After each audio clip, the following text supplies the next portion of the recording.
Okay, so I had enough of the 40 breeder with all the string algae, and I broke it down. And I took all the shrimp out. Well, I took most of the shrimp out. I'm gonna go through it for the next few days or so because there's so many baby shrimp in here. I'm catching them all, then putting them in the 20 long, drip acclimate them.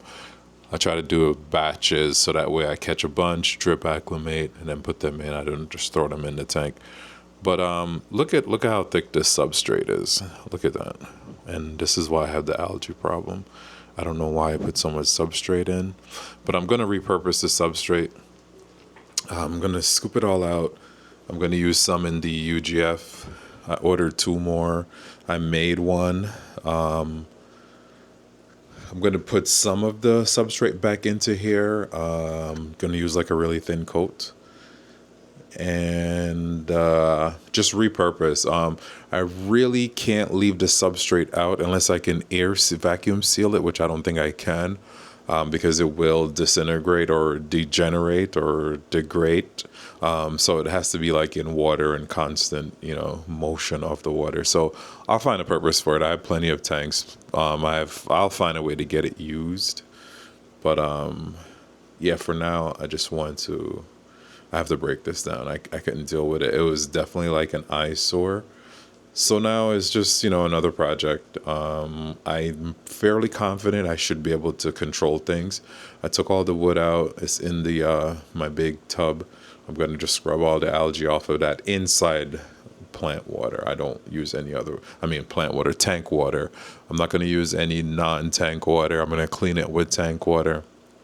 It's almost 40 gallons of water, so I might still use some of the water. It's not bad water. The water is still pretty clean, just to reduce waste. But yeah, so reset.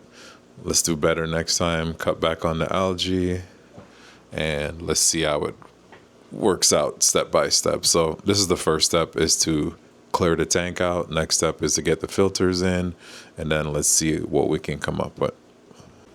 All right, so I think I have pretty much all of the substrate out. Well, not all of it. There's still a little bit left in there. See how dirty it is.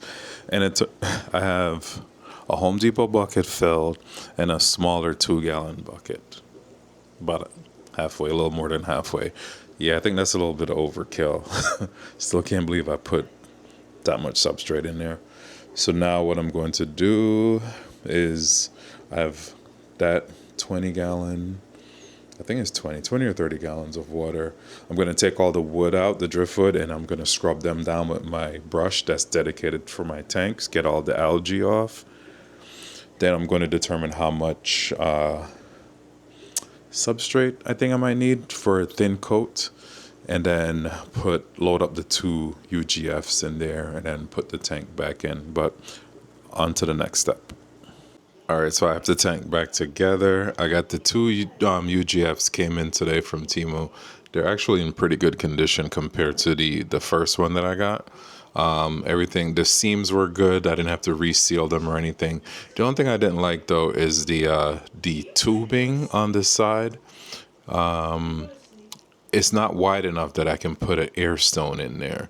So I do like to have air stones in them, but because they're quieter and you get better flow. But these seem to be performing very well. So we'll see how that holds up.